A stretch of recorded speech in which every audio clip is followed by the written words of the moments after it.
পলি প্রেফারেন্সে সকলকে ওয়েলকাম। আজকের ভিডিওতে আমি আলোচনা করব এবং দেখিয়ে দেব যে আমরা ছাদে কি করে খুব অল্প পরিচর্যার মধ্যে পদ্ম গাছ প্রতিস্থাপন করতে পারি।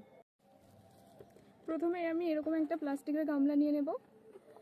আমাদের মনে রাখতে হবে যে আমরা যদি মাইক্রো ভ্যারাইটির পদ্ম করতে চাই তাহলে এরকম ছোট গামলাতেই অনায়াসে করা যেতে পারে, কিন্তু যদি অপেক্ষাকৃত বড় ভ্যারাইটির হয় তবে আমাদের পাত্র অনেকটা বড় করতে হবে, তাহলে ফুলের গ্রোথটাও ভালো হবে, বেশি পরিমাণে ফুলও পাবো। যেমন প্রথমে আমি নেব প্রায় 1 বছরের পুরনো গোবর সার। এটা পুরো ন্যাচারাল গোবর সার, আমি পাশের বাড়ি থেকে সংগ্রহ করেছি।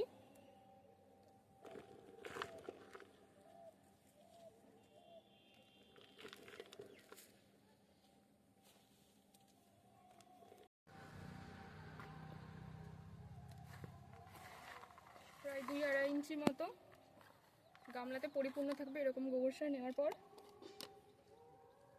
আমি এখানে 1/2 চামচ লাল পটাশ দিয়ে দেবো। এটা ফুলের উৎপাদনে সাহায্য করবে। আমাদের বেশি পরিমাণে দেওয়া কখনোই উচিত নয়, তাহলে গাছ পচে যেতে পারে। এবার এটাকে ভালো করে মিশিয়ে নেব।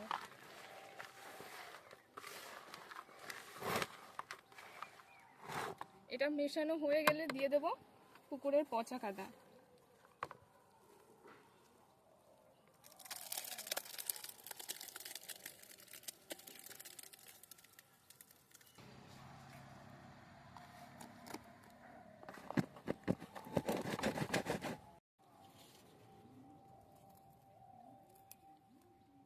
এরকম একটা টিউবার নিয়ে একদম কোনা দিয়ে বসিয়ে দেব।